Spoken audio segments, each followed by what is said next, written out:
শুভ সকাল বন্ধুরা, দেখতে পাচ্ছ আজকে সকাল থেকেই আমাদের এখানে কারেন্ট নেই। জানি না কি হয়েছে, কারেন্টের কখন আসবে। অনেক বেলা করেই ভিডিওটা শ্যুট করছি, তো এখন বাজে প্রায় 10টা। বাবুকে খাইয়ে দাইয়ে রেডি করিয়ে দিয়েছি, আর এখন আমি বিছানাটা গুছাতে এসেছি, কারণ বিছানা না গোছালে ঘরের অর্ধেক কাজই মনে হয় পড়ে রয়েছে। তো চলো চটপট বিছানাটা গুছিয়ে একটা নতুন চাদর পেতে নিলাম, আর এবার চলে এসেছি কলপারে কাচাকুচি করতে। অল্প কটা সকালে একবার কাচা হয়ে গেছে, তো তারপরেও আবার কিছু কাঁথা জমেছে, ভাবছি পরের দিনের জন্য না ফেলে সেগুলো আগে কি চটাপট করে ধুয়ে ফেলি। তো এইগুলোই ধুতে চলে এসেছি। আর এই যে স্নান টান করবো এখন, তো এই কটা আগে ধুয়ে মেলে দিই, এখনও ভালোই রোদ রয়েছে, আশা করি শুকিয়ে যাবে। এবার চলে এসেছি ঘরে, আমার পুচকেটা ঘুমাচ্ছে, দেখে নাও ঘরের এই অবস্থা। আমি বসে বসে কি করব, একটু নীল পালিশ পরে নিলাম সুন্দর করে। শুভ দুপুর বন্ধুরা, আজকে আর সকাল থেকে ভিডিওটা শ্যুট করা হয়নি, রাত ছিল অনেকগুলো, আর উঠতেও দেরি হয়ে গেছে। তো এখন থেকে আমি আমার ভিডিওটা স্টার্ট করছি। শ্রাবণী চাকদার একটা ছোট্ট জেলা থেকে আমাদের সাথে অনেক অনেক ভালোবাসা। চলো এখন দুপুরবেলা, আর এই যে ছাদে জামা কাপড় মেলা হয়েছে, এগুলো অনেকটাই প্রায় শুকিয়ে গেছে, এগুলো তুলতে এসেছি। আমি যে কথাটা বলতে চাই সেটা হলো নিজের মা আর শাশুড়ি, এগুলোর মধ্যে বেশ কী বলবো, একটা বিবাদ তো আছেই। তো চলো আজকের টপিকটা এরকমই, তোমাদের সাথে কিছু মনের কথা শেয়ার করতে চাই, আর কিছু না। এটা আমার পার্সোনাল এক্সপিরিয়েন্স, সবার সেম না, তো চলো সেটা শেয়ার করি।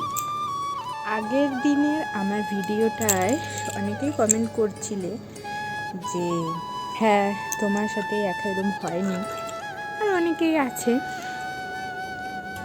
তো তাদেরকে একটা কথাই বলবো, সবার লাইফ এক না, সবার মেন্টালিটি এক না। হয়তো হ্যাঁ অনেকেই ভালো আছো, বাট কী বলবো, আমার এক্সপিরিয়েন্স একদমই ভালো না। মার কাছে যখন ছিলাম তখন তাদের কষ্ট হোক, জানি আরও কষ্ট হতো। তো হ্যাঁ মাই সবটা করতো, আমাকে কিছু করতে দিত না। তো জানি নিজের সন্তানের কাজ নিজে করাটাই ভালো, এবং আমি এটা নিয়ে মনেও করি। চলো এই নিয়েই আর কি, ভালো মন্দ সব নিয়েই চলছি, আর যতটা যা পাচ্ছি অবশ্যই তোমাদের সাথে শেয়ার করবো। দুদিন ভিডিও করা হয়নি, তো আজ থেকে আবার ভিডিওটা স্টার্ট করছি, দেখতে থাকো, আশা করি তোমাদের ভালো লাগবে। সবচেয়ে ভালো লাগে সকাল সকাল জামা কাপড় ধুলে, আর এত সুন্দর যদি রোদ দেয়, আর সেটা খুব সুন্দর দুটোর মধ্যে শুকিয়ে যায়। জানি না পারবো কি না, এই গরম হয়েছে, এটা নিয়ে নিচে যাবো। আর বাবুর খাবারও করা হয়ে গেছে, ওকে খাওয়াবো, ঘুমাচ্ছে, এখনও ওঠেনি। সকালবেলা খাইয়েছিলাম, স্নান টান করে ঘুম পাড়িয়েছি, আর এখন এটা নিয়ে আমি যাচ্ছি। পাহাড়, গন্ধমাদন পর্বত আমার হাতে। তো চলো, মাঝে মাঝে একটু রোদ না দিলেও হয় না, বাচ্চাদের জিনিস একভাবে। প্রায় 2 দিন পর এই রোদে আনলাম, কুয়াশ ধুলো টুলো থাকে, একটু ঝেড়েও নিলাম। চলো নিচে গিয়ে আবার তোমাদের সাথে ভিডিও শেয়ার করছি। কী বলো তো, নিজের কাজ তো নিজেরই করতে হবে না? তো চেষ্টা করি আমি সব কিছুই একা হাতে সামলানোর। কে কখন করে দেবে তার জন্য বসে থাকতে আমার একটুও ভালো লাগে না। তো তাই জন্যই কম্বলগুলো নিয়েই চলে আসছি। আর এখন হয়ে গেছে বিকেল, এবার জানলাগুলো আটকে দিই, নাহলে মশা ঢুকবে। আর কিছু জামা কাপড় আছে, সেগুলোকে বসে বসে গুছাবো। আমার ভিডিওটা এটুকুই।